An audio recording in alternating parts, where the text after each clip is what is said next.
नमस्कार, मैं हूं आपके साथ शिवानी रतूड़ी और आप देख रहे हैं कैपिटल टीवी बिहार। देखिए, महागठबंधन के नेता लगातार सरकार पर हमला बोलने की कोशिश कर रहे हैं और हर मुद्दे को भुनाने में लगे हैं, लेकिन इसी बयानबाजी के चक्कर में वे खुद ही फंसे जा रहे हैं। चुनाव आयोग पर सवाल उठाना उनकी रणनीति का हिस्सा तो है, लेकिन इससे जनता के सामने उनका ठोस विजन नहीं आ पा रहा है। दूसरी तरफ मुख्यमंत्री नीतीश कुमार एक के बाद एक मास्टर स्ट्रोक खेल रहे हैं। लगातार नई नई घोषणाओं के जरिए सीधे जनता के दिल तक पहुंचने की कोशिशों में लगे हुए हैं। ये योजनाएं और घोषणाएं युवाओं, प्रवासियों और कारोबारियों को फायदा पहुंचाने वाली हैं, जिससे उनकी लोकप्रियता बढ़ रही है। इस दौर में स्पष्ट हो रहा है कि जहां विपक्ष मुद्दे उठाने में उलझा है, वहीं नीतीश सरकार विकास के एजेंडे के साथ चुनावी समर में मजबूती से आगे बढ़ रही है। क्या कुछ चल रहा है बिहार की राजनीति में, आइए जानते हैं विस्तार से। नीतीश कुमार का मास्टर स्ट्रोक 15 अगस्त 2025 को पटना के गांधी मैदान में जब मुख्यमंत्री नीतीश कुमार स्वतंत्रता दिवस पर तिरंगा फहराने के बाद माइक पर आए, तो शायद बहुतों का यह अनुमान नहीं था कि उनका भाषण सिर्फ पारंपरिक बधाइयों तक सीमित नहीं रहेगा। लेकिन नीतीश कुमार ने सबको चौंकाते हुए एक के बाद एक बड़ी घोषणाएं की, जो सीधे सीधे बिहार की आम जनता, खासकर युवाओं के दिल को छूने वाली थी। इन घोषणाओं में प्रतियोगी परीक्षाओं का शुल्क कम करना, मुख्य परीक्षा को पूरी तरह निःशुल्क करना, 7 नए मेडिकल कॉलेज खोलने की योजना, दिवाली और छठ जैसे त्योहारों पर प्रवासी बिहारी मजदूरों के लिए दूसरे राज्यों से विशेष बस सेवा शुरू करने और उद्योग लगाने वालों को सब्सिडी देने जैसी योजनाएं शामिल थी। ये सभी घोषणाएं न केवल सीधे तौर पर आम जनता के जीवन से जुड़ी है, बल्कि इनमें चुनावी वर्ष की रणनीति भी साफ नजर आती है। नीतीश कुमार का ये मास्टर स्ट्रोक ऐसे समय में आया है जब बिहार में राजनीतिक हलचल जोरों पर है।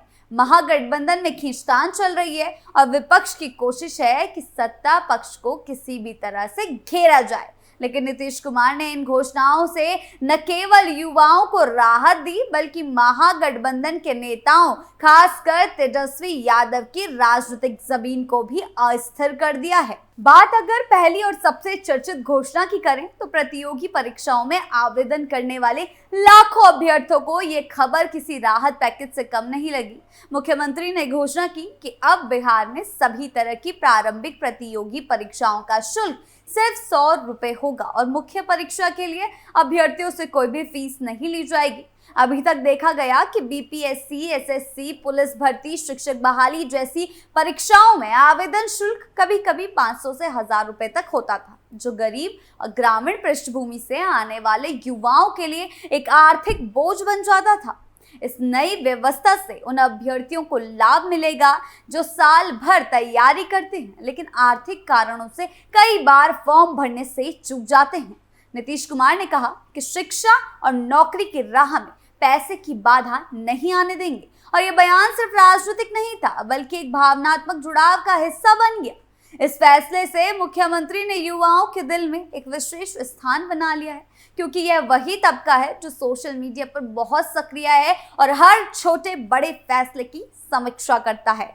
अब बात करते हैं दूसरी बड़ी घोषणा की, जो है स्वास्थ्य क्षेत्र से जुड़ी।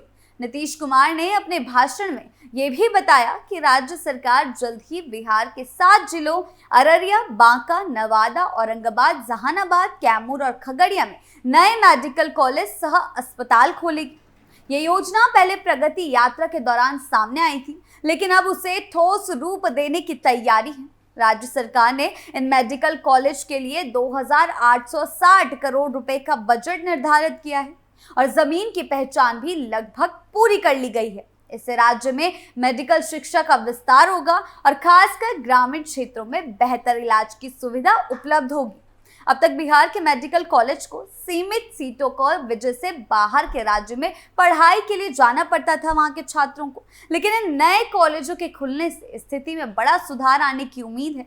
साथ ही स्थानीय स्तर पर रोजगार के अवसर भी बढ़ेंगे, क्योंकि इन कॉलेजों और अस्पतालों में डॉक्टर्स, नर्सेस, टेक्नीशियन और प्रशासनिक कर्मचारियों की जरूरत होगी। इस फैसले का असर लंबे समय तक राज्य की स्वास्थ्य व्यवस्था पर दिखाई देगा और ये कदम निश्चित रूप से नीतीश कुमार की छवि को जनहितकारी नेता के रूप में मजबूत करेगा। तीसरी घोषणा जो शायद थोड़ी कम चर्चित रही लेकिन उसकी राजनीतिक और सामाजिक अहमियत कम नहीं है, वह है उद्योग लगाने वालों को सब्सिडी देने की योजना। नीतीश कुमार ने संकेत दिया कि जो लोग बिहार में नए उद्योग स्थापित करना चाहेंगे उन्हें सरकार की ओर से आर्थिक मदद और प्रोत्साहन दिया जाएगा। ये घोषणा बिहार के आर्थिक परिदृश्य को देखते हुए बहुत जरूरी थी क्योंकि राज्य में लंबे समय से ये मांग उठती रही है कि यहाँ के युवाओं को स्थानीय स्तर पर रोजगार मिले और उन्हें पलायन के लिए मजबूर ना होना पड़े।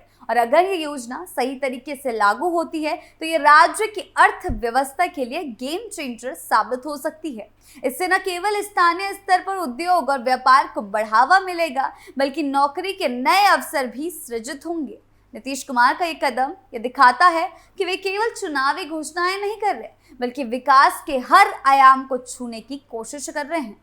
बात करते हैं चौथी घोषणा की, जिसकी सामाजिक और भावनात्मक रूप से काफी महत्वपूर्ण है। मुख्यमंत्री ने ऐलान किया कि दिवाली और छठ जैसे पर्वों के दौरान बिहार से बाहर काम करने वाले लोगों के लिए विशेष बस सेवाएं चलाई जाएंगी। इससे पहले भी नीतीश कुमार ने कई घोषणा करी है। 125 यूनिट फ्री बिजली की घोषणा भी। इससे उन हजारों मजदूरों को जो पहले वाली घोषणा है उससे और कामगारों को राहत मिलेगी जो हर साल इन त्योहारों पर घर लौटने के लिए घंटों लंबी लाइनें लगाते हैं, टिकट नहीं मिलने पर परेशान होते या बहुत महंगे साधनों से घर लौटते हैं। यह एक बेहद संवेदनशील फैसला है जो दर्शाता है कि सरकार आमजन की भावनाओं को समझती है। ये घोषणाएं उन लाखों प्रवासी बिहारियों से एक भावनात्मक संबंध जोड़ती है जो दूसरे राज्यों में काम करते हैं लेकिन दिल से अब भी बिहार के ही वासी हैं। चुनावी लिहाज से ये भी एक महत्वपूर्ण कदम है क्योंकि ये प्रवासी वोटरों को लुभाने का एक प्रयास है जो राज्य की राजनीति में खास असर रखते हैं।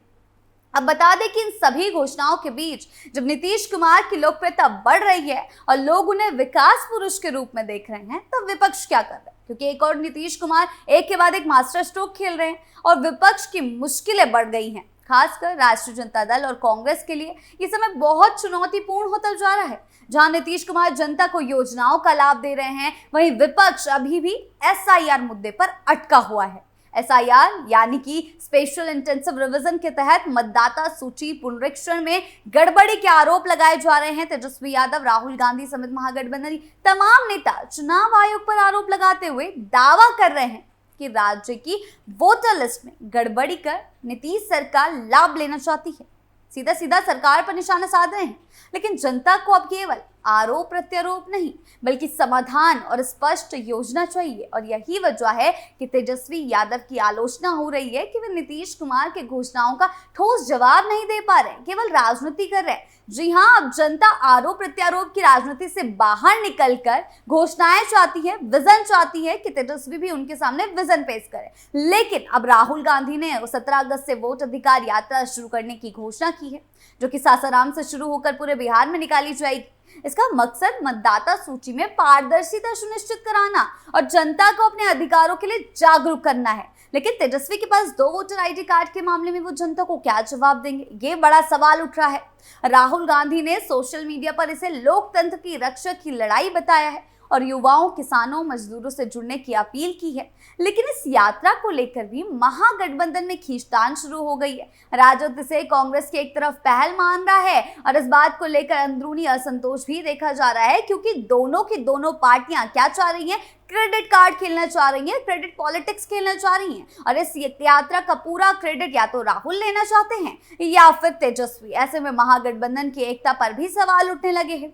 जहां नीतीश कुमार विकास की राजनीति कर रहे हैं वहीं विपक्ष अब भी मुद्दों की तलाश में नजर आ रहा है। जनता को साफ नजर आ रहा है कि नीतीश सरकार जमीन पर काम कर रही है और विपक्ष केवल बयानबाजी में व्यस्त है। नीतीश कुमार के लिए ये एक बड़ी रणनीतिक जीत है कि उन्होंने चुनाव से पहले 4 ऐसी घोषणाएं की हैं जो सीधे सीधे आम जनता की जिंदगी को छूती हैं और उन्हें राहत देती हैं। वहीं तेजस्वी यादव और राहुल गांधी की यात्रा अगर सिर्फ आरोपों तक सीमित रही तो उसका असर चुनावों पर सीमित ही रहेगा क्योंकि जिस तरीके से नीतीश कुमार एक के बाद एक घोषणाएं कर रहे हैं, बिजली फ्री की हो या ये 4 घोषणाएं हो, इससे ये महागठबंधन पर भारी पड़ रही है जो चुनावों पर नुकसान करेगी।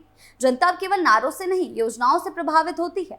बिहार की राजनीति इन दिनों जिस मोड़ पर खड़ी है वहां दो रास्ते साफ नजर आ रहे हैं। एक तरफ नीतीश कुमार हैं, जिनके पास 20 साल का प्रशासनिक अनुभव है, योजनाओं का अमल है और विकास का ट्रैक रिकॉर्ड है। दूसरी तरफ विपक्ष है, जो अब भी चुनाव आयोग पर आरोप लगा रहा है, एसआईआर घोटाले का हवाला दे रहा है, केंद्र की नीतियों की आलोचना कर रहा है, लेकिन कोई ठोस एजेंडा जनता के सामने नहीं रख सका कि अगर वो जीतते हैं तो वो जनता को क्या देंगे।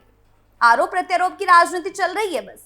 ऐसे में ये कहना गलत नहीं होगा कि अगर विपक्ष ने रणनीति नहीं बदली तो नीतीश कुमार एक बार फिर बिहार की सत्ता में वापसी कर सकते हैं और ये महागठबंधन के लिए मुश्किलें जरूर खड़ी करेगा। अंततः बिहार की सियासत एक निर्णायक मोड़ पर खड़ी है, जहां जनता के सामने एक तरफ नीतीश कुमार का अनुभव, प्रशासनिक स्थिरता और हालिया जनहितैषी घोषणाएं हैं, तो दूसरी तरफ विपक्ष का आंदोलनात्मक रवैया, आरोप प्रत्यारोप की राजनीति और वोट अधिकार यात्रा जैसी पहले हैं, जो फिलहाल केवल शंका और असंतोष के इर्द गिर्द घूमती नजर आ रही है।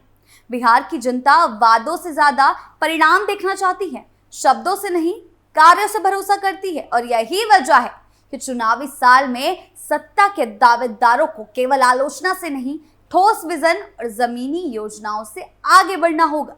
जिस तरह नीतीश कुमार ने युवाओं, छात्रों, प्रवासियों और उद्यमियों को सीधी राहत दे दी है, उसने चुनावी समीकरणों को गहराई से प्रभावित किया है। अब देखना होगा कि विपक्ष इस नीतिगत मास्टर स्ट्रोक का जवाब किन ठोस कदमों से देता है, या फिर ये चुनाव भी नीतीश कुमार के विकास मॉडल की वापसी का संकेत बनकर रह जाएंगे। जनता फैसला करने के मूड में है, उसे नेतृत्व चाहिए, नेतागिरी नहीं। आपको क्या लगता है, हमें कमेंट सेक्शन में जरूर बताएं।